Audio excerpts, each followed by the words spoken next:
Hey guys, so I have flutes. I am currently in the process of buying a backup flute, and Carolyn Nussbaum just sent these to me, so I have 4 flutes to try out, and I thought I would open them up on camera and talk a little bit about why I picked them or what I'm excited for, and then I'm going to make a bigger video later talking about the flutes themselves and maybe trialing them for you guys, what I like, what I don't like, all that jazz. So I'm going to start with the pearl because it's right in front of me. This is a Pearl 795. It is, I believe, sterling silver. It's a sterling silver head joint and a plated end body. Sorry, I'm looking at my notes a little bit because I don't know a ton about these flutes. If you're wondering why it has an offset G, it's because a lot of dealers don't carry inline flutes because not a lot of people buy them outright, and so they're giving me the offset models that I'm interested in inline, so I can try them, and if I like one, then they'll send me the inline, but they're not going to order it until I order it, essentially. This one has C-sharp trill, split E, and D-sharp roller. I believe it's a Forza head joint, which I've never played a pearl flute, like, for real. I've played them at conventions and stuff like that, but I've never really tried one. But I really like their piccolos, and I think they're really good flutes. So I was really interested to try one and see how I liked it. You'll see I kind of focused on Japanese makers for the most part because I like their mechanism and the way that their mechanism works. But there are some exceptions, obviously. So that's that guy. And move him to the side. And then I have an Amadeus by Haynes. So obviously it's a Haynes subset.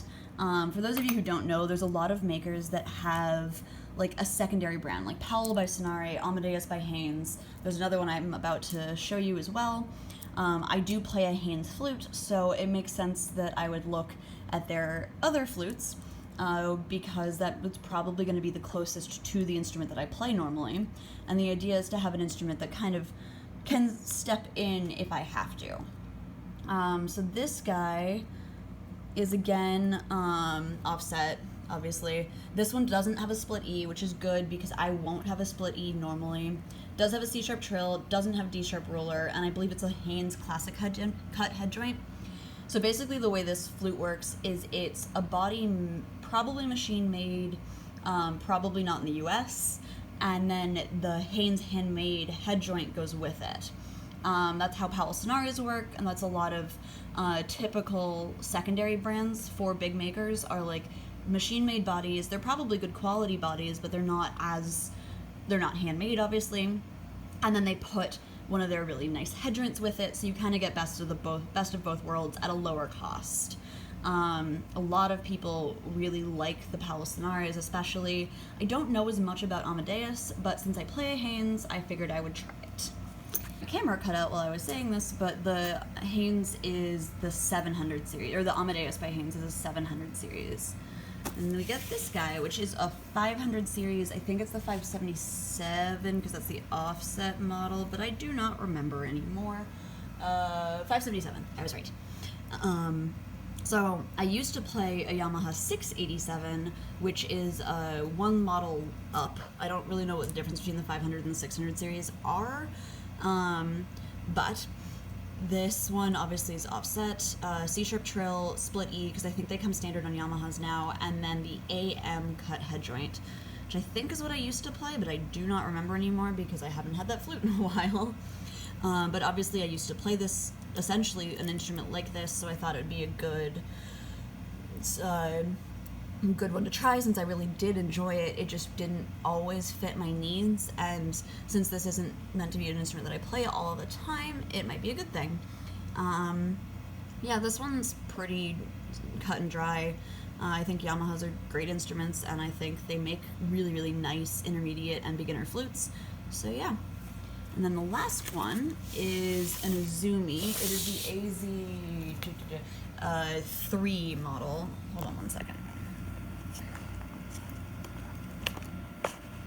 The outer case was not great. So this one is, again, I think these are all still sterling silver bodies. No, okay. The Yamaha isn't a sterling silver body, but the rest of them are. So I guess that's the difference between the 600 and the 700 series, is because my 600 series Yamaha had a sterling silver body. But this is C-sharp trill, nothing else super fancy.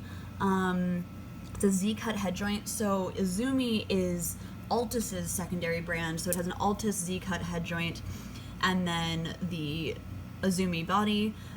Same kind of deal as the Haynes, but made by Altus. I thought, again, I like Altus flutes. I think they're good. I've never really tried one of these guys, so I'm kind of excited about that.